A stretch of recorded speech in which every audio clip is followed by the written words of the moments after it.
Welcome to Mayhem News Live Wrestling Broadcast for October the 1st, 2013. I am your host, Timmy Oblios, the Man in Black Lives.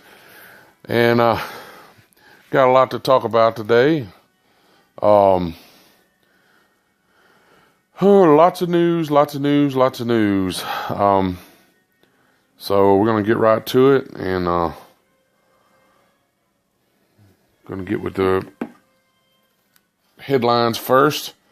Kharma has reunited her feud with Reby Sky in an interview with Future Endeavors podcast, calling Reby Sky, quote-unquote, the diva overachiever. She also called her a hoe bag, which I find extremely hilarious. Anyway, basically, this was due to her lack of etiquette toward veterans such as Sid Vicious. Sky actually talks about calling Sid Vicious and other people, apparently he missed a show or something, and she calls him a piece of shit. So this is why, Reby Sky, you and your man, Matt Hardy, move around the wrestling scene, going from promotion to promotion like flies to crap. I guess that means, y'all are better than everyone else.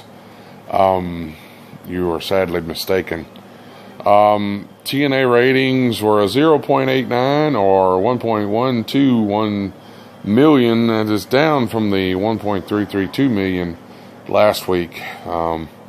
Apparently, Dixie going heel did not go very well. Anyway, if you don't know who Glenn Jacobs is, that's Kane's real name.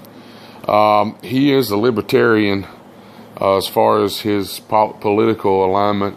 And him and Ron Paul, who is a former libertarian presidential candidate, are very good friends. And I'm trying to adjust my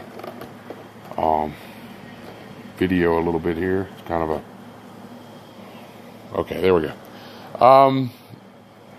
But basically, he appears on the Ron Paul channel.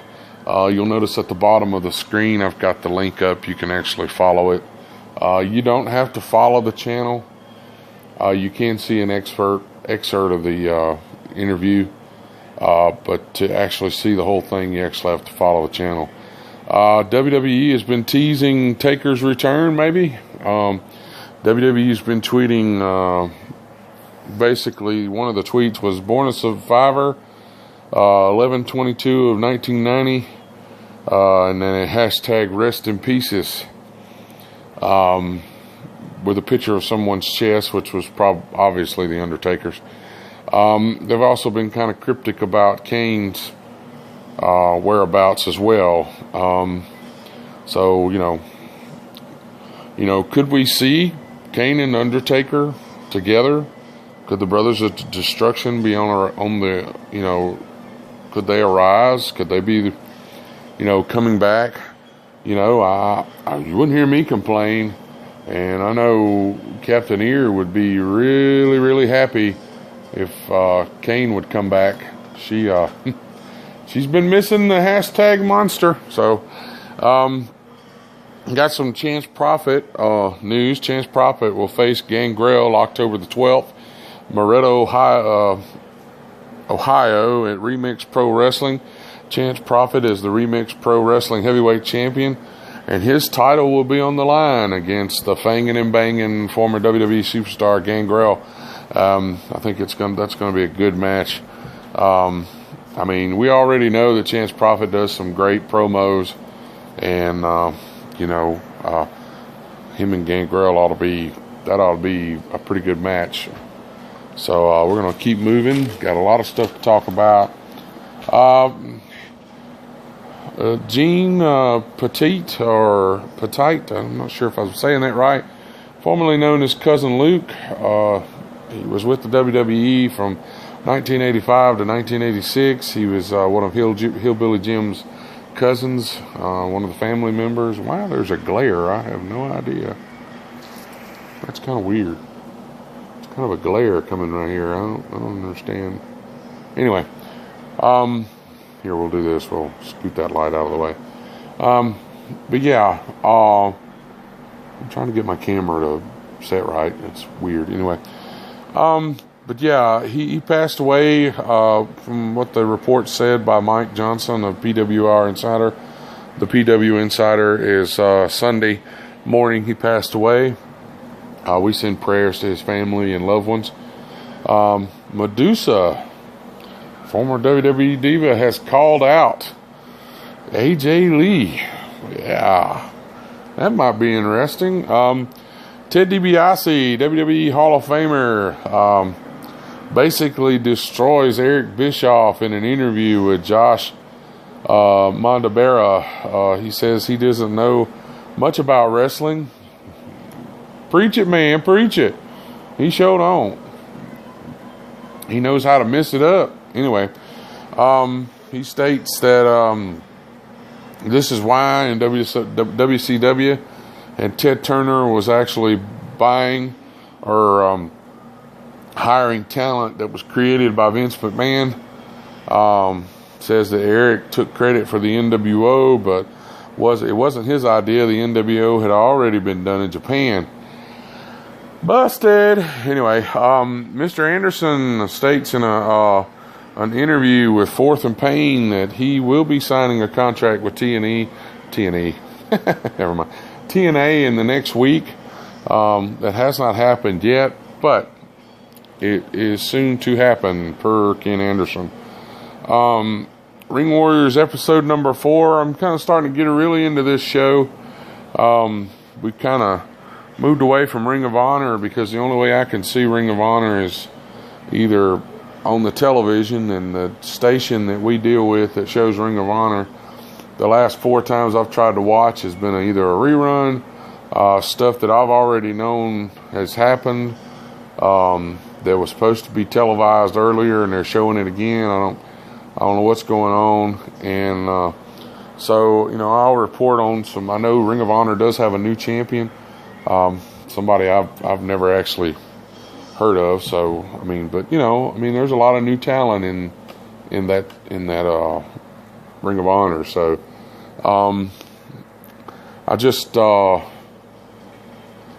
I don't know. I just couldn't keep up with it. And the only other way is to actually join their website. And from what I understand, there's a fee. And no, I'm sorry.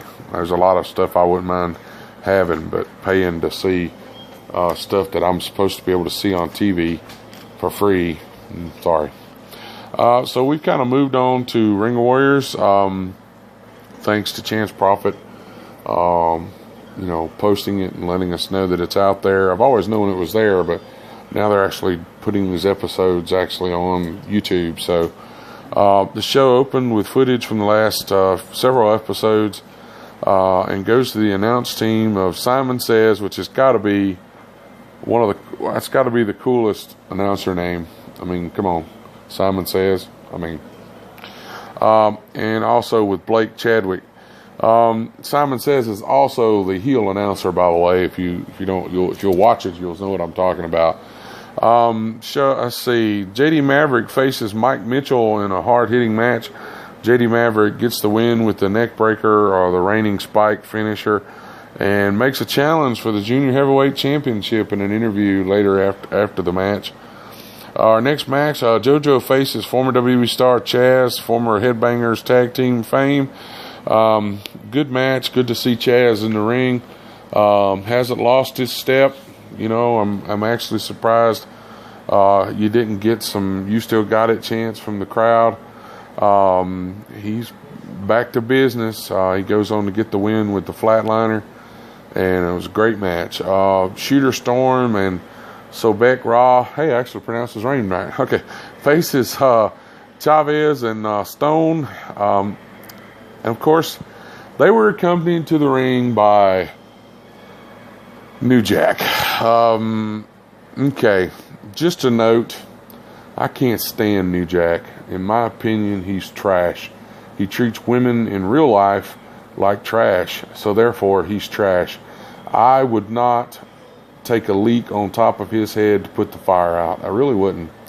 The fact that Ring Wars has him on their roster, they're gonna have to hire who they want to hire, but I cannot stand New Jack. I'm sorry. This bullshit about him talking he's a gangster and all that stuff. You're a punk. It's simple as that. Anyone would treat a woman and say some of the things you did on Twitter doesn't even have the right to call themselves a man. I mean, literally, you shouldn't even be able to lace up the boots of most of the talent in that locker room, because that's just how low you are. But anyway, we're gonna move on. They face this match, and apparently this Chavez and Stone is actually going to be the first members of his gang, as they call them, and but they get the win with a double spine buster, and it was a decent match. But the fact that New Jack was there kind of anyway.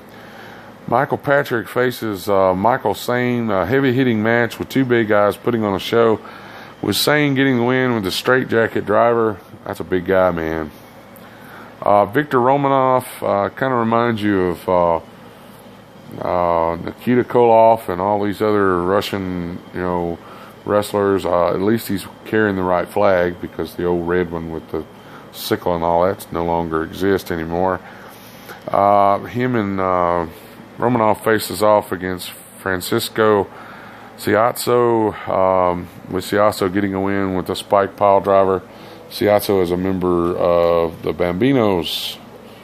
Slambinos, excuse me. Anyway, Brody Hollister faces Adam Pearce. Adam Pearce is a big guy, by the way. With basically two powerful guys meet. Pearce goes on for the win with a figure four, surprisingly, and then he calls out Bruce Santee, which is the Ring Warriors Grand Champion, and there is no response as the show goes off the air. I like Pearce. He kind of talks some trash, kind of, pretty decent. Raw results. I did not watch Raw. We're having some cable issues, so I did not. But Raw did come from Biloxi, Mississippi, less than 60 miles from where we were living before we moved to Janesville, Wisconsin.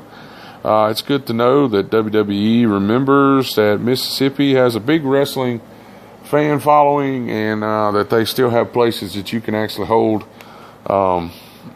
shows. CM Punk comes out, demands a fight, so Maddox gives him Big E, with CM Punk hitting his third attempt to get the GTS on Big E for the win. Kofi defeats Fandango with a sudden trouble in paradise, and Wyatt tells everyone one by one they will all fall. He does his promo from the top. Okay, Los Matadores made their debut. They defeat 3MB, and I mean, y'all already know my feelings about, I like the team, the guys that are actually being these characters, but did we actually see them come to the ring with a guy wearing a horned mask, calling himself a bull named El Torito? I am truly at a loss for words, WWE. I understand that, that's their heritage, I understand, Tito Santana, that's great, that's awesome. But do we have to put the cartoon character bull? I kept looking at the picture that they were showing, and I'm like, it looks like the bull from Bugs Bunny. I expect him to start shooting out of, you can actually pick out one of Blast songs if you want. And, but anyway, I'm just at a loss for words. I can't comment anymore on that. I'm sorry. The McMahons offer an opportunity to the Rhodes Dynasty face the tag champions and win. Goldust and Cody come back to WWE, lose. Goldust and Cody never work for the company again, and Dusty Rhodes, the American Dream, loses his job as well. Dusty gets right in Triple H's face and says, you're big on getting in people's face. puts his hand up in Stephanie's face, and Triple H says, "Don't cross the line, old man." And of course, yeah, don't tempt the the American dream. He grabs the mic and says, "Don't cross the line, old man." He says, "I'll be your Huckleberry all night long." And of course, the Shield attacks the Rhodes Dynasty, and WWE's not calling them that, but as as Goldust fan and as the fan of the American Dream, you know, and I'm going to call them that. I don't care what anybody else thinks anyway. But I really like the way this is going. I mean, it kind of gives an obvious ending to the match at Battleground. But what? Yeah, I mean, you downloaded the album, right? That's fine. I don't need but one. I'm not gonna play but an expert anyway. But yeah, I'm interested. This is gonna be, you know, really, to me, really cool, and I think it's gonna work out. I mean, it kind of limits, you know, it's kind of a obvious ending. I can say that they're really pushing this storyline because, see, I think there was a note back here I made. See, yeah, Cody's really been talking on Twitter about this, and yeah. See, Cody Rhodes going to basically another wrestling organization, Pro Wrestling Syndicate. Most people figure on the internet that it's part of the Rhodes Dynasty storyline, which, you know, he may be doing some, you know, just some stuff while he's been off, you know, I don't know.